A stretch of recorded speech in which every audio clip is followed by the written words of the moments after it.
This is Andre, a.k.a. Andre Dawn Music, and we have Miss Bonnie Harrison, and we have Henny in the house. This is the International Underground Entertainment Magazine, Ugmagonline. We're starting our conference call, and let's start.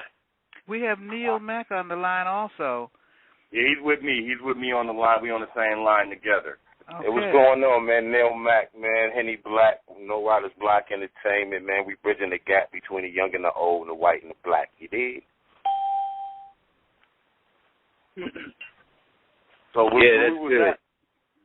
Yeah, Henny was talking about his feelings. He was saying that he has mixed feelings. We were talking about the role and function of hip-hop. And he was saying that he has mixed feelings about the music, and I was saying that the music can be constructive or destructive, and people have issues. A lot of people have issues with the destructive nature that they see in the music and the imagery that surrounds the music. Then there are those who think that the freedom of speech allows them to say and anything they want to, any way they want to, if it's real for them, and that there should be no censorship. So I guess the conversation tonight is about people sharing their opinion about the genre in and of itself and the pros and cons and the constructive and destructive nature of things. Okay, that's good. Someone just entered the room. Who else just came in? It's Honesty. Honesty? Yes, sir. Hello. Hi, how are you? This is Bonnie good. Harrison. This is Coach Bonnie. All right. How's everyone doing? Wonderful. Good. Everybody's good. Everybody's good. How are you? I'm good. Just joined the group. Okay. Well, you probably missed the opening, but I think you'll be able to catch up quickly because what we are talking about is hip-hop, and this is an open conversation about hip-hop and the constructive and destructive nature of the music and everything that surrounds it, and how can we bridge the gap that exists between the elder population and the younger population, particularly when it comes to music, and how does that divide because there is a divide between the older and younger populations. How does that help us? And what role can hip-hop play in bridging that divide?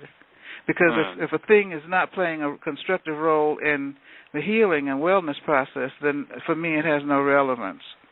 Right. I feel like that can come from a proper categorization of the hip-hop that we listen to. You have, like I said, music culturally and spiritually is at the core of who we are as a people. And it can, like I said, be destructive or constructive. And there's real hip-hop, there's hip-hop, like you said, that is from the aspect of freedom of speech. I'm going to speak it because I live it, I'm going to talk it how I live, whatever it is, whether it's being homeless or being gangster or whatever. However, the major component to the hip-hop that we had to what hip-hop is now is largely commercialized, commercial.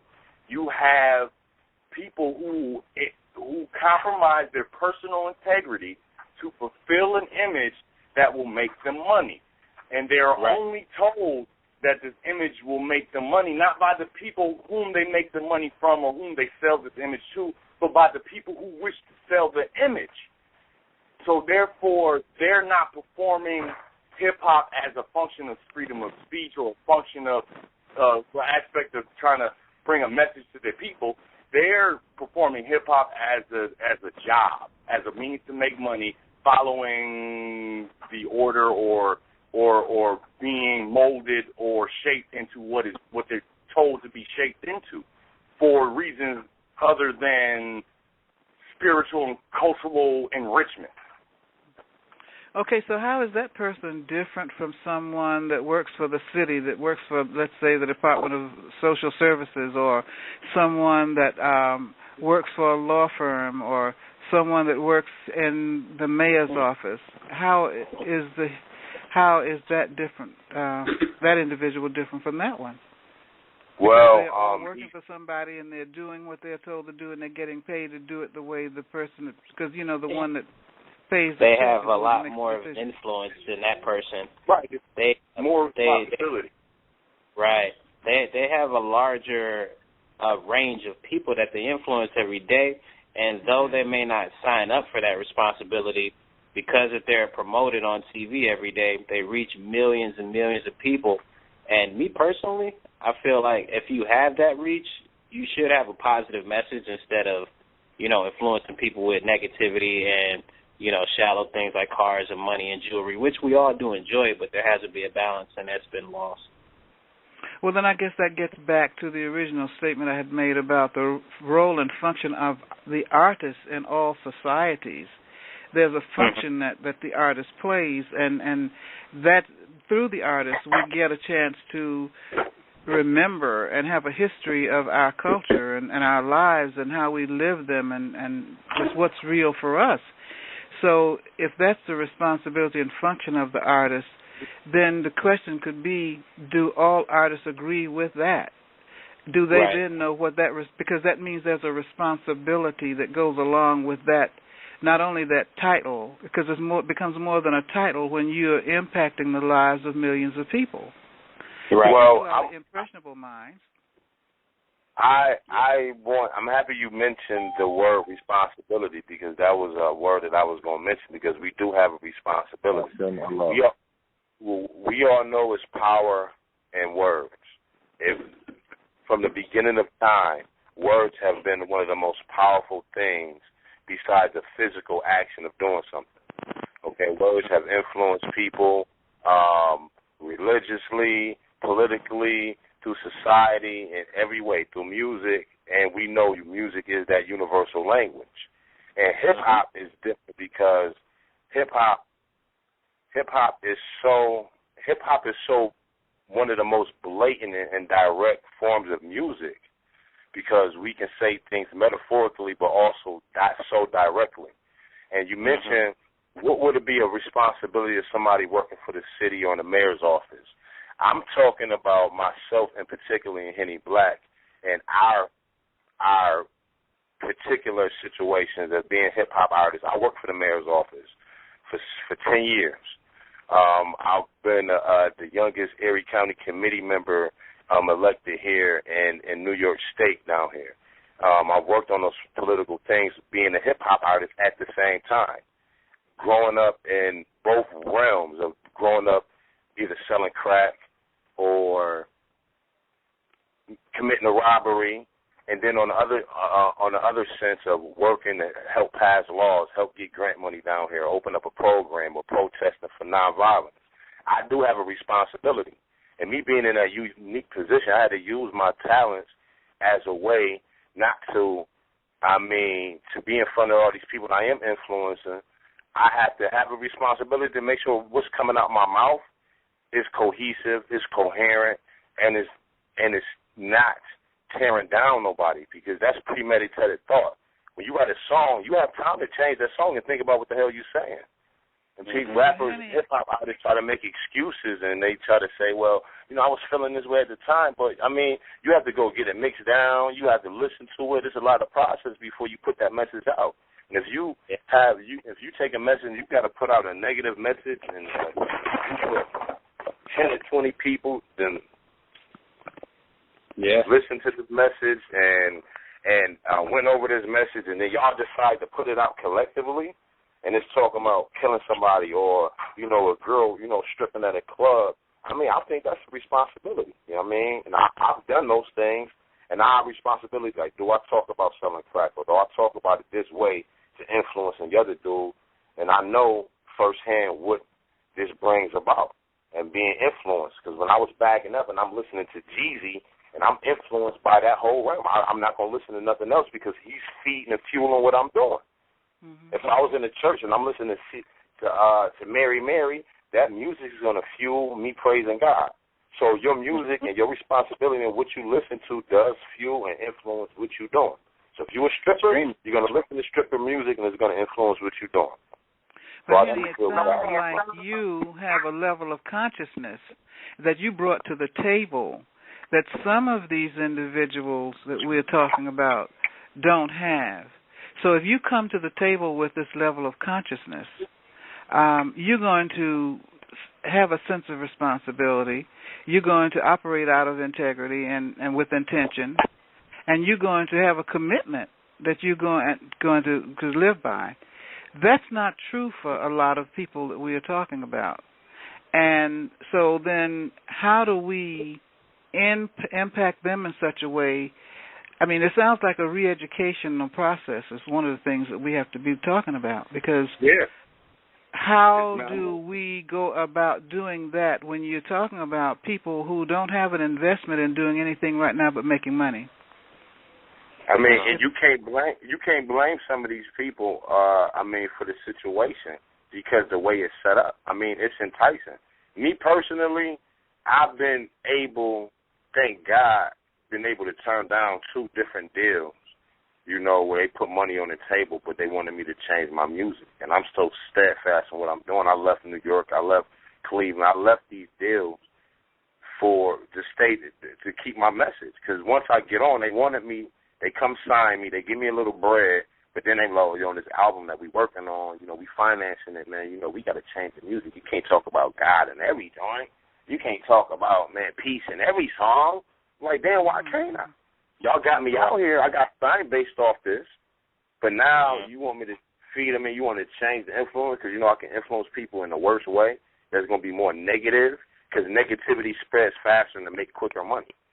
You know what I'm saying? Yeah, I do, and I'm also hearing you talk about a second piece of the puzzle, because one piece now is we're talking about re-education, and now we're talking about independence.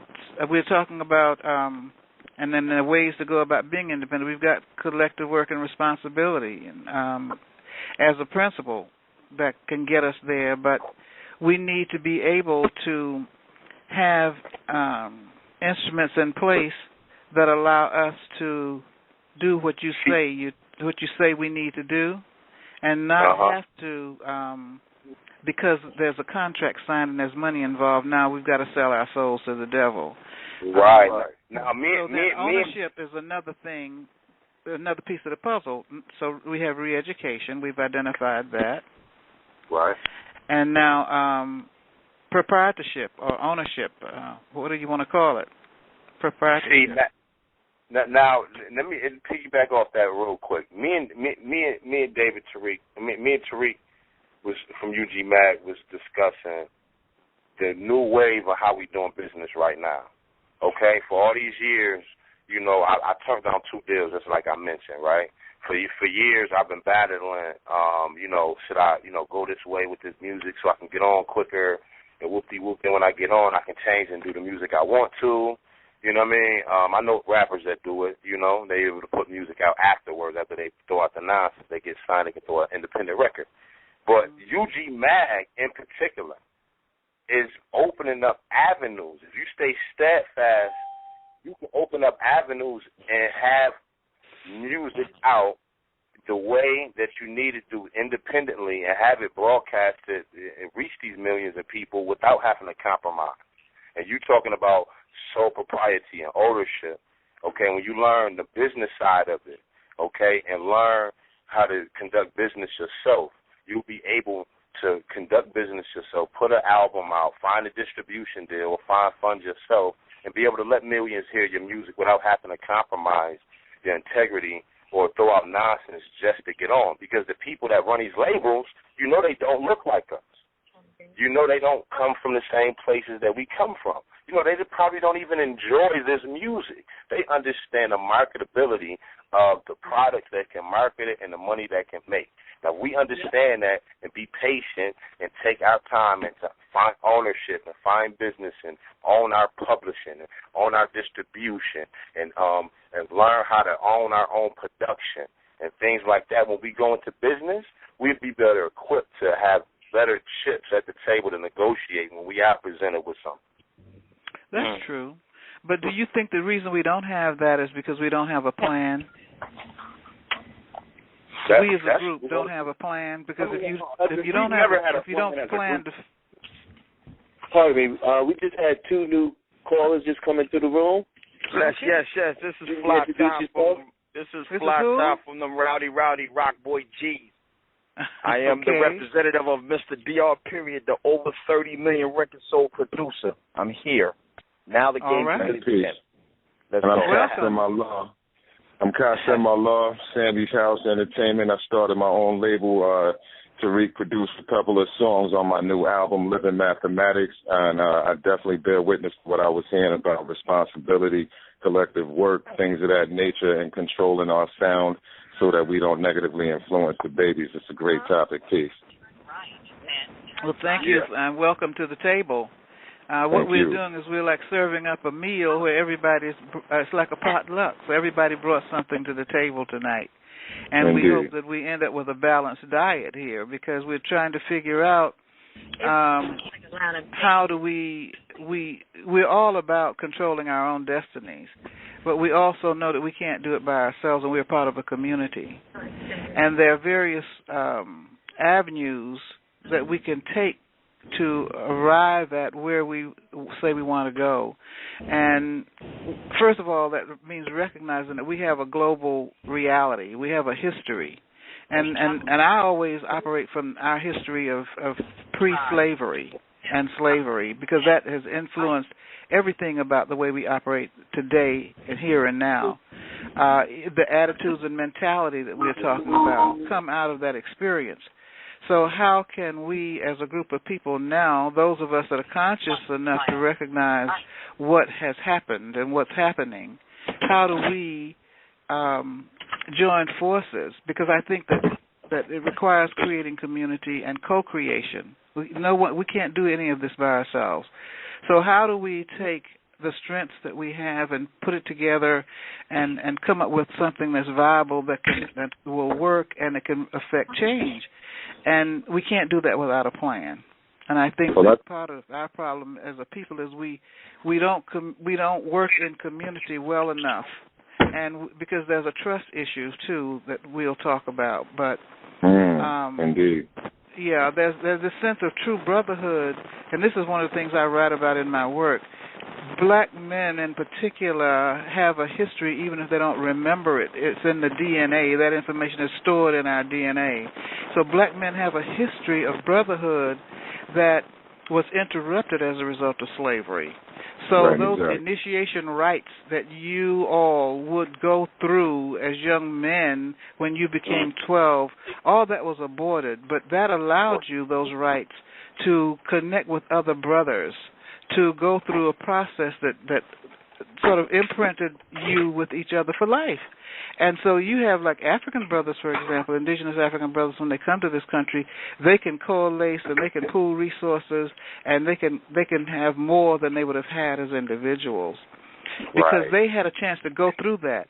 Our young men go through the rites of passage by hooking up with crews, gangs, getting involved in church or some other cultish kind of stuff, and it doesn't have to be cultish, but this is what's been available to our young men, so they don't grow up with a sense of love for each other and sense of true brotherhood.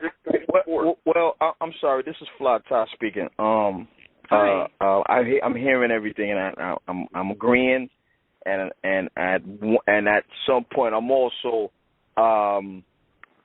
swaying another way, meaning when we say, like today's, I like our younger ones who deal with, what I mean, like the gang culture, so on and so forth. The best way I can put that to you is exactly what you said. That's in our DNA. I mean, the gang, the tribe, the set, the friends, the posse, the mosse. It all comes from the same place. You know what I mean? Congregation. It all comes from the same place. When you go to church, that you're right, but there's an element that's missing. The elders is the element that's missing. If you don't mind me interrupting, the elders is what's missing. That's exactly and pardon me. My name is Qasim Allah. Like what happened with me at 16 and a few young people in our neighborhood, because we take it back to the 80s and 70s and things of that nature. I recall we had conscious people in the neighborhood. I recall that on my block, if you didn't need to be on the block hustling, the hustlers and the so-called hoodlums back in the time, or the thugs, would send you home. There was a time when the community was responsible for you. Like, they would cave my chest in, quote unquote, which means punch me in my chest and tell my mother. And my mother would thank them, you know what I'm saying, and then she'll send me, you know, up in my room and give me one myself, or call my old dad, depending on what I was dealing with. You know what I mean? Also, we had brothers with knowledge of self take a group of us. I was around 16. This is 86, and give us the knowledge of ourselves. They gave us books like Stolen Legacy, World's Greatest Men of Color, things of that nature, explained to us, you know, the greatness of who we were before slavery, gave us examples of real people, you know what I mean, gave us resources to read and study and grow from that. You know, we were a viable community then because we took care of each other. We depended upon each other. And most importantly, the lines of communication were open, which opened the way or paved the way for networking. And through networking, we started to do this music thing. Some were into sports, some were into strict academia, and we were able to combine all of those different elements to bring forth and produce, you know what I'm saying, righteous fruits of today. The missing element is the elders. The young people right now do not respect their elders because they weren't taught to. Crack came and really destroyed our communities to a point where the elders smoked out and the children of those elders had to fend for self.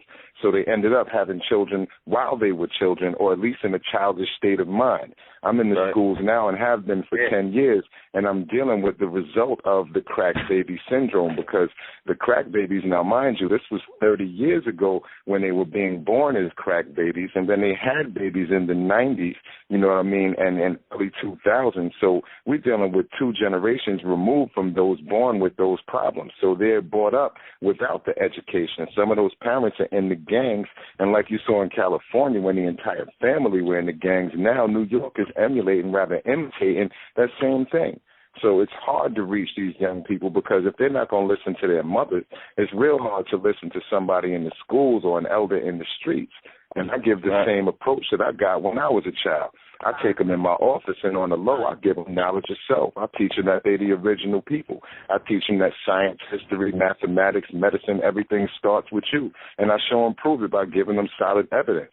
And then they're like, well, they don't teach me this in school. And I ask them what slave master will educate his or her slave. Correct. And I show them that slavery is still, you know, legalized through the 13th Amendment of the Constitution. And then I quote the passage, you know, part of the passage. I tell them slavery has been abolished in the United States and all of the surrounding territories except those who have been duly convicted of a crime. So they ask me, well, how do you know that? And I tell them, because reading is cool. I like to read because truth is power, and I'm powerful. And they're like, well, yeah, that's true. How do I get that? And I say, you read. And I give them things to read. And you got to speak their language. You got to know their slang. You got to know what they're going through, know their struggle, be a part of the community so you can speak the language of the people. You come to the people as the people. And this is a difficult task. It's not easy. It is, brother. Yo, brother, listen, both of y'all brothers, man. I'm Neil Mack, man, speaking, man, Buffalo, man, Henny Black, man. Listen, what you said, brother, about the elders. Now, I know you heard when I was speaking of how I work with in the mayor's office and everything like that. Now, yes. And let me tell you how what you said is so real and true, and how deep it's been contorted. Because I was fortunate enough. I grew up. My mom and my father smoked crack. I went, you know, through the whole thing. I was feeling myself. You know how that is.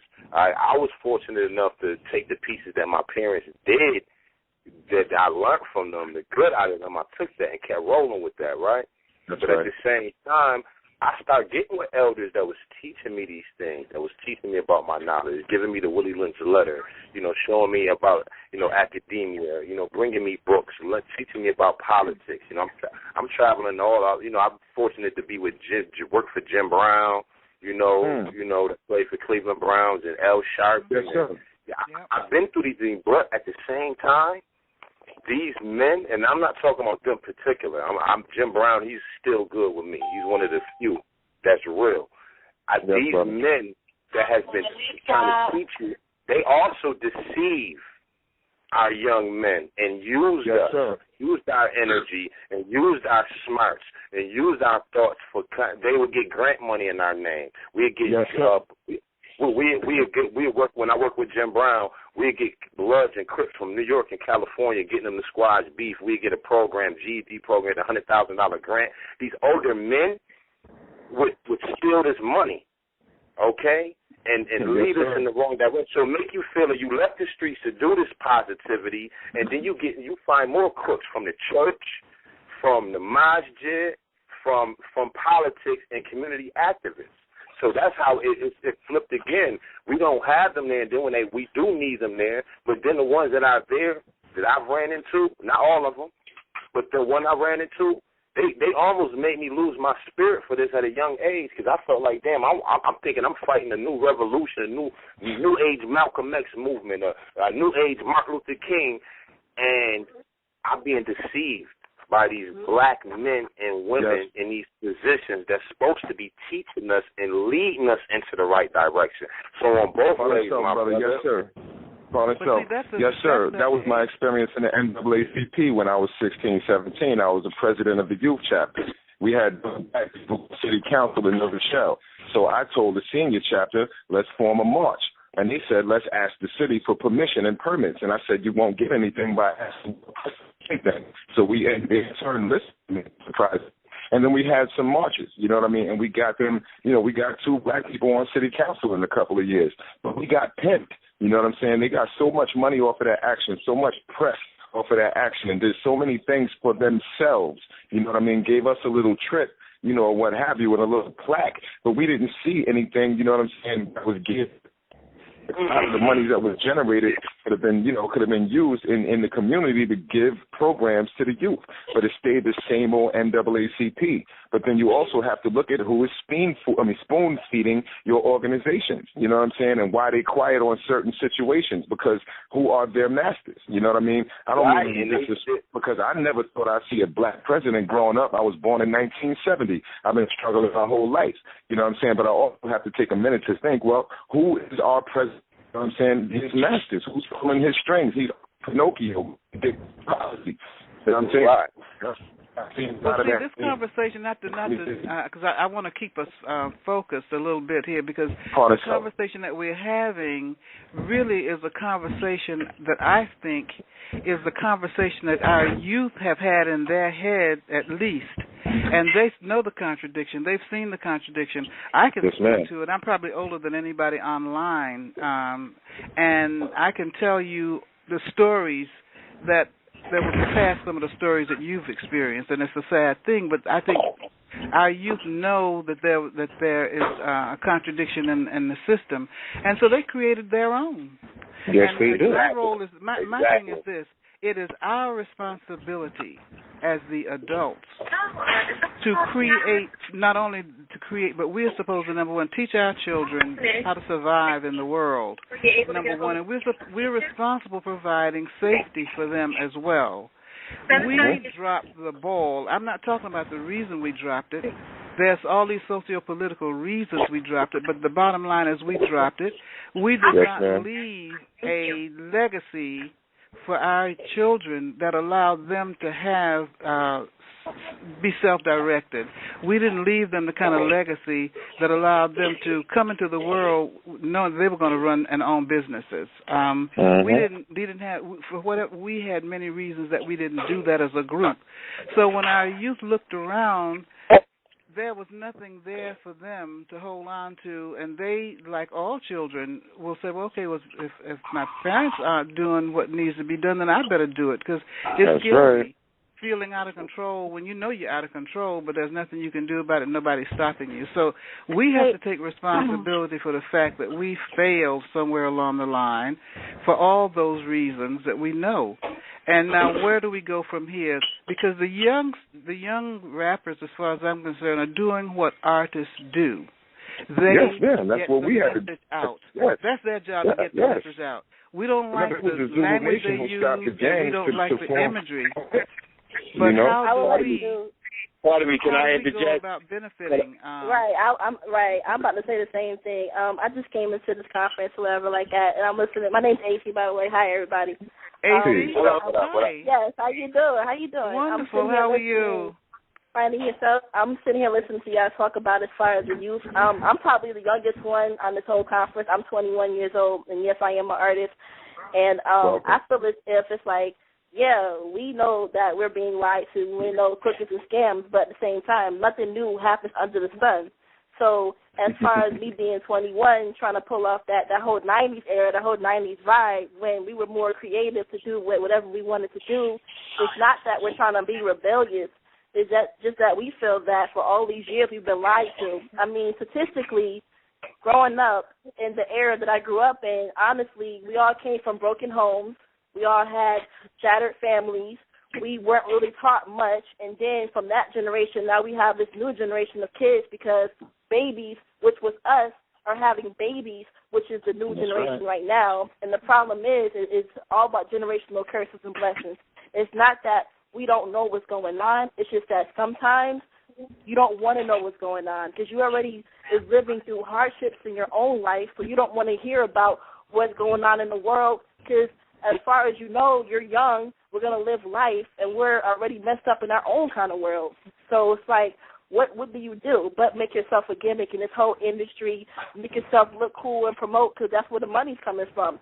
So Rock Boys, for instance, they say, oh, if you promote our drink, you're going to have money. And not everybody that's 21 and younger around my age, they like, okay, well, all I got to do is be a puppet, and I'm going to get paid because music ain't nothing these days. The music industry ain't crap. And that's how they feel. Hey, so what's the most probable? So what's the most probable outcome? If what you're saying is true, then and I'm not denying that what you're saying is true at all. But if that is true, then what's the most probable outcome?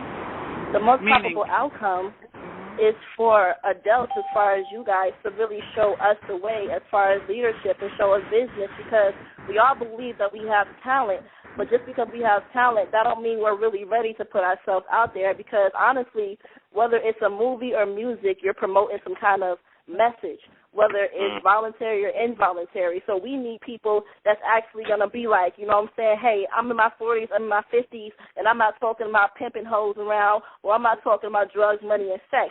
I'm in my 40s, 30s, and 50s talking about some, hey, let's build up communities, or, hey, my brother, my sister, you black, you know what I'm saying, we can do things, let's take the world back. Now, if we have more adults acting like adults, then us being young adults will know what it means to be an adult instead of having to learn on our own. And yeah, but then again, I'm so sorry. Hi, everyone. This is Mona Lisa. I'm just joining in this conversation about 5-10 minutes ago. How are you? Hello, everyone. Hello. Hi, how are you? I just want to jump in on that note that what she just said about having older people, you know, being role models and stuff like that. You know, I just want to defend what it is to be an artist because I'm young as well. I'm in my 20s, my late 20s. However, I've been rapping since I was 14, 16 years old, beating on tables, getting in trouble in classes, getting kicked out just for making beats.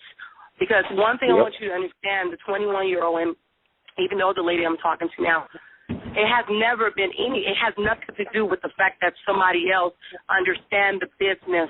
The way this music business works is that you're not just an artist because someone sees that you can look like an image to be portrayed, or here you go, here's a puppet. The music business has never been that way. How it's formed, you have to have a story to tell.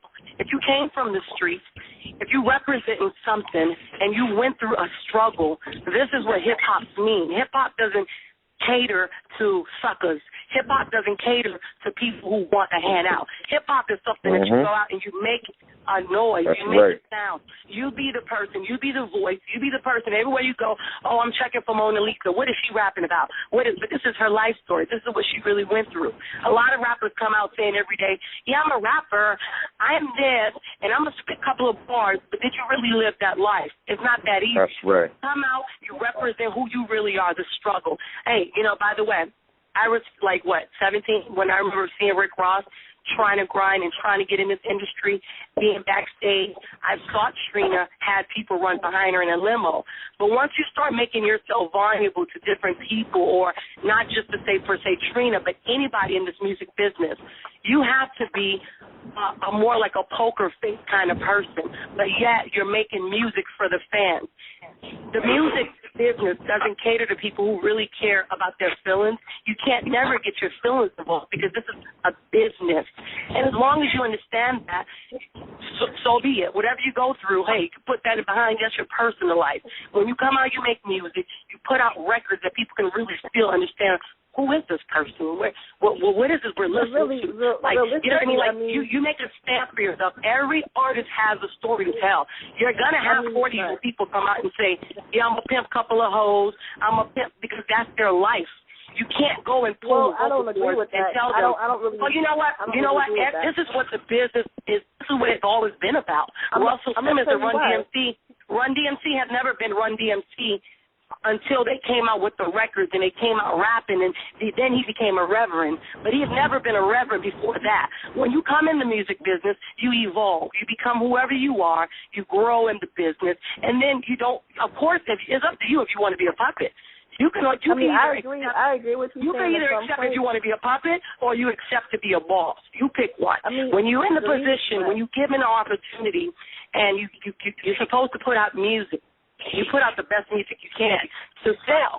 Not just put out music because I look good and I wanna sell because I want to be an artist and I want to be in front of 50 million people. No, it's not. It doesn't work like that. You come out, you have a story to tell, you represent your hood, the whole hood behind you. The whole hood behind you. You know why the whole hood behind you? Right. The whole hood behind you because they saw you grind. They saw you come from nothing. They saw you come from the bottom. Okay, hold on. I'm going to cut in. I'm going to need to cut in right now because things are sort of getting disjointed. And what I want us to do is to stay focused and give everyone an opportunity to speak. Thank you. So the rules are that when one person just take 1.5 minutes to say what you have to say, as long as someone else is talking, we listen, and then we say what we have to say. And nobody's right and nobody's wrong. These are just opinions. And everybody has one, just like noses. We all have them. It doesn't mean that they all look alike or function the same, but we need to be able to stay on track and look at what the conversation is supposed to be about tonight. And because it can be easy, this is such an important topic, I think, and I think it's a topic that people just need and want to talk about and want people to understand how they feel about it. That tonight will not be the only conversation we're going to need to have about it. Not at all. But we need to have some ground rules so that everybody can feel a sense of getting their voice heard, and we walk away, because I don't want to have these conversations if we don't walk away with some idea of where do we go from here. Right. It's not about rehashing the problem. Now, where do we go from here is how we're going to end up the situation. I know where we need to go from here. Is there someone that has not spoken that's on the line? I'm Blackwell. Blackwell? Yeah. Somebody, I think you must need to cut your This is Royale. This is Royale also. I'm on. I just wanted to listen. Royale? Yeah, I'm a little. Okay, my name is Coach Bonnie. For those of you that are just tuning in, you can read about something about me on the site when you go back on the website. But I'm sort of facilitating the conversations. So for those of you that, thank you. So go ahead, because I was asking for someone that has not spoken to give us some input before we end up having to shut down tonight. Well, I haven't spoken. I'm in, Coach Bonnie. Hello? Yeah. Can you hear me?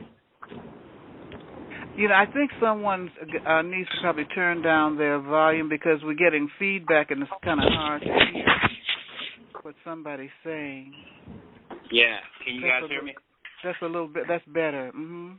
Okay. This is Honesty from Ohio, and I just really have to say I've been sitting back listening to everyone's comments, and I've really been enjoying the discussion. To get back to your point on where do we go from here, I think it's very simple in theory. We really just have to rise up and create a new, movement as far as the younger leaders. I mean, we do need the support of the elders who have been in it, but basically it just comes down to action. I was listening to the two females that were commenting, and they sound like they have their heads on their shoulders, and I'm in the right direction with it. We just have to lead by example and remind people that it's about substance and feeding people with the jewels that they need, you know, to survive in the world and how to, you know, raise their families and do what they need to do. Okay. I completely agree with that too. Like I was saying earlier, like, you know, Shakespeare said it best. He said, "The blood of the stage, and we are all as actors." And as far as the industry goes, the only thing, your main job is just to be an entertainer, but it's up to you and how you project yourself and how you want people to see you. And my biggest issue with the industry right now is that it's complete crap. No one's talking about anything. Agreed. And we're supposed to be role models, and they're looking at us like, oh, well, since they're all young, they have nothing to talk about, and that's false. Because a lot of us actually do have things to talk about. And as far as Mona Lisa was saying, what I was trying to say was, a lot of artists out there, they sing and rap about stuff that's not their life, and little kids out here look up to that, and they think, oh, well, my favorite artist is talking about popping guns, so I'm gonna go out here and pop guns too. Little do they know, their favorite artist ain't doing nothing they're talking about. Well, matter of fact, real quick, this is Fly Ty chiming in again. Once I respect everybody's opinion. I really don't agree with with a couple of different people, but I respect everybody's opinion. But here's something else that people need to really look into. Now, one, I hear a lot of people talk about what the artists don't do, but here's the thing: when the consumers don't buy it, that's what stops the artist from doing that. So therefore, if everybody on here bought a Conscious album today, please let me know. And then after that, let's see, where that goes from there. So if we're going to talk about this, what artists need to talk about, listeners need to buy that. Thank you. Peace. And okay, so then what do you think prevents that from happening? My thing is, I don't think that should be prevented from happening because there's different. If either it's happening or it's not happening. No, it's not happening. That people are not running to the stores to buy the conscious rap, but the conscious rap do have a platform. It's just that it's not broadcasted everywhere, but they do have a platform. Just like the so-called gangster rap. The so-called gangster rap got a platform. The so-called funny rap got a platform. It's just at different points of time, it all takes center stage. But the question, though, is that if I agree that people would be interested in conscious rap, how do they go about gaining access to that particular platform? If you're a follower of the conscious rap, you're gonna know where it is. If you like KRS-One, you know where his music is.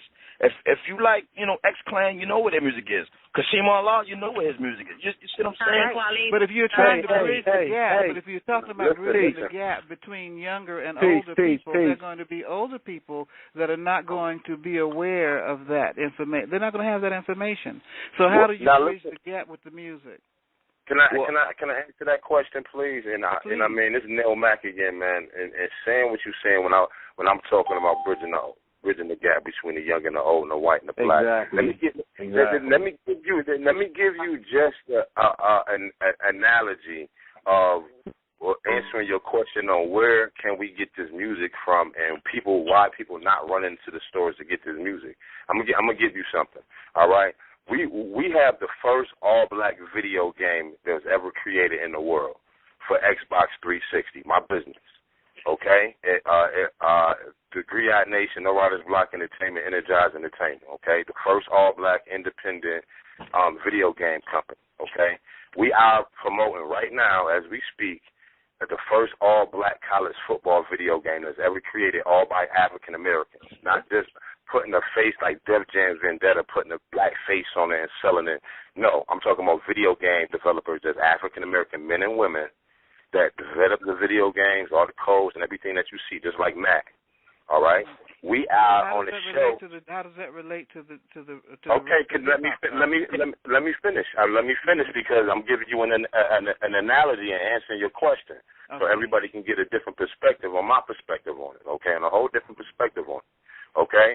This is an all-black video game, which is a conscious video game, okay? It doesn't have John Madden, a white man, on its cover. It has Doug Williams on the cover, the first black man to win a Super Bowl, okay? Our issues with getting this video game out, it plays just like any other video game, just like Madden, just like NCAA, okay? But in the marketplace, when we competing with John Madden and Grand Theft Auto and all these other video games, that promote sex. And when you promote Grand Theft Auto and you having sex on there, you can buy drugs and all this. We promoting black colleges and the history of historical black colleges and how you can get paid for them. All right, how you can get registered to these colleges. The marketplace for the video game is not giving us enough shelf space. We don't get advertised. Listen to me for a second. When you go to ESPN, you have an Xbox symbol in the background when you turn to ESPN right now, but they're not going to show the black college football. They're going to show the white college football game. Okay? It's about the marketability. All right? They selling millions of outlets. They selling millions of dollars. We have the same logo in Xbox 360, but we have to go through a hotter channel to promote something that's positive. Okay? So what's anything that's negative? Anything that's negative, Jesus walks, and relating to that, because it's about marketability and about the big companies putting the money behind it. Because Kanye had Jesus walks years before they even hit the scene. That song was already done. Jay-Z been heard that song. Def Jam been heard that song. It wasn't until he had enough money to put it out independently when he started getting spins on it.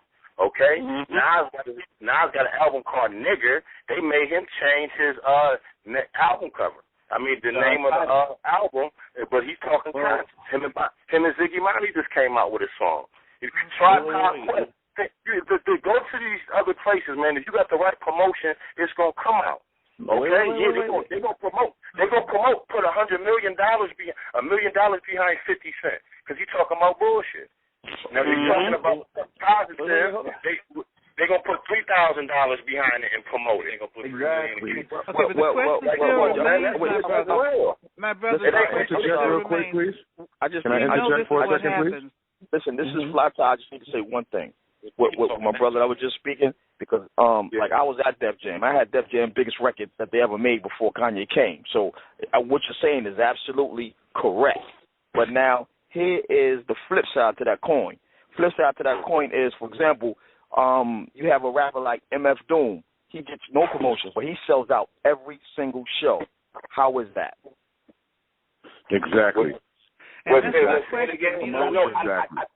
We have a rapper like Let me add on. Conscious rap sells, man. But we got to get to the babies. Like, one thing I noticed, man, working in middle schools and high schools, you know what I mean, and not being a big artist, even though I did write some joints back in the day when we were signed that went 35 mil, I wrote it for somebody else. You understand what I'm saying?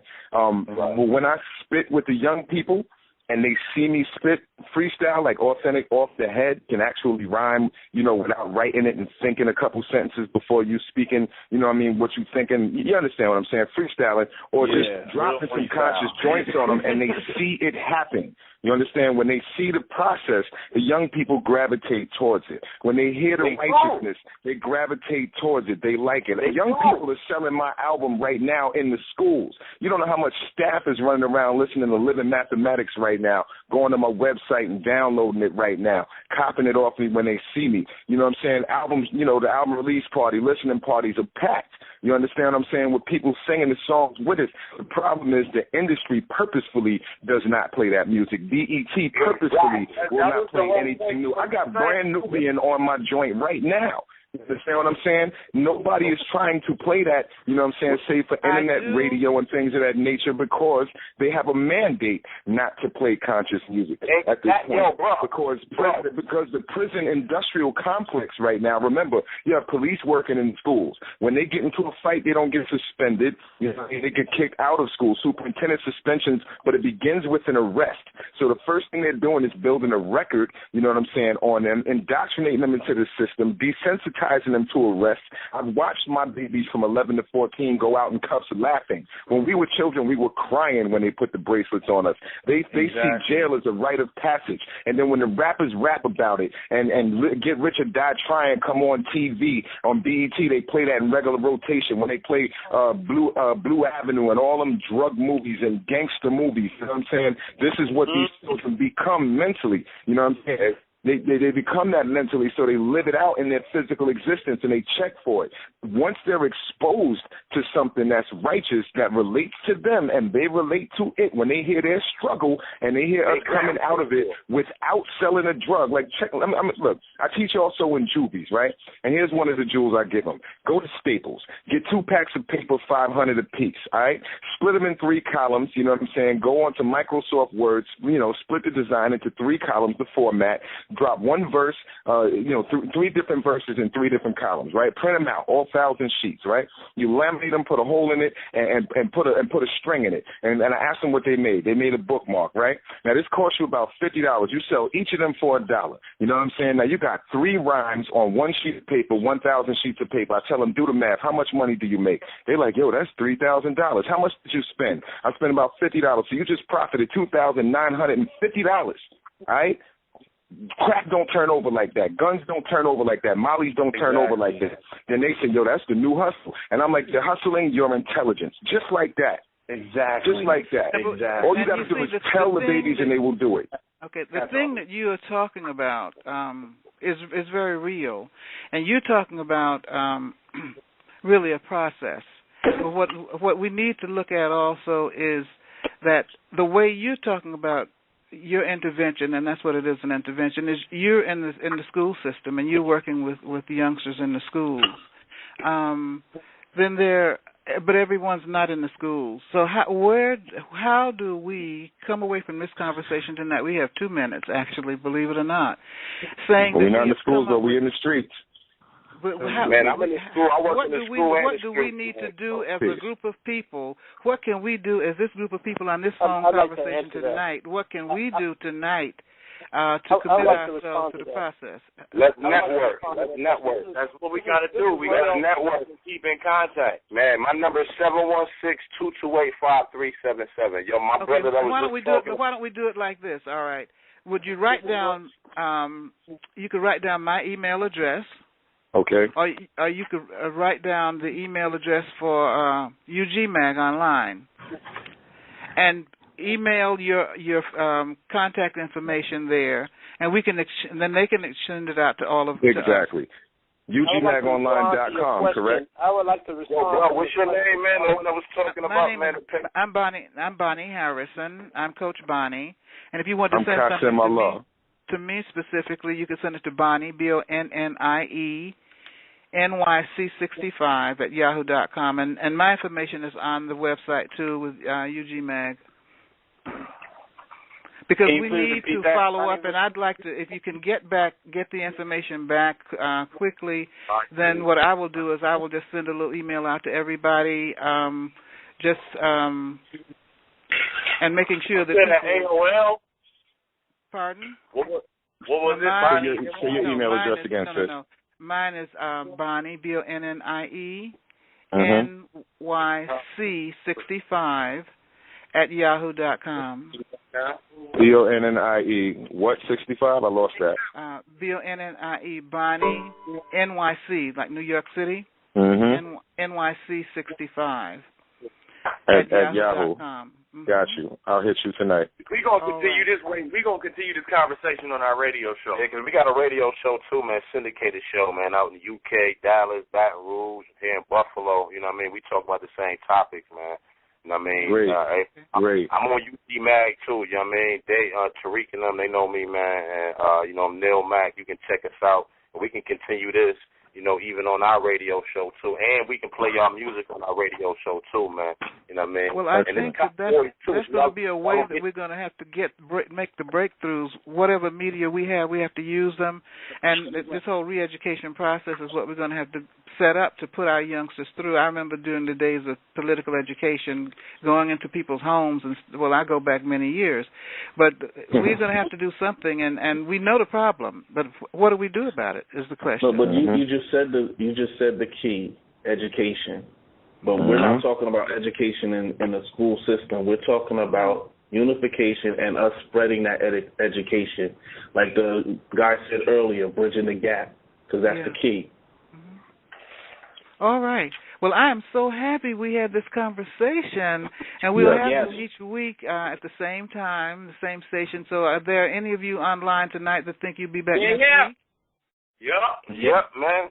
No riding block. No back. PM. Bridging the gap between the young and the old and the white and the black. We definitely be back. Okay. Right. Well, I'll see you on the radio in a sense. I'll talk to you next. What is this? Thursday or Wednesday? This is Wednesday. Now I'm old, but I didn't know I had gotten that old. Good Lord. Next Wednesday at 8:00 we'll meet back here. Okay. Email you directly. Yeah. All right, man. All y'all be safe, man. Peace. Assalamu alaikum. Thank you so much. Peace. Have a great night. Bye-bye. And I want to say to all the listeners, thank you for participating in the International Underground Entertainment Magazine, Ugmagonline. Thank you, and we'll see you again. Salute. Rockway says salute. Right, Come on with it. Hey.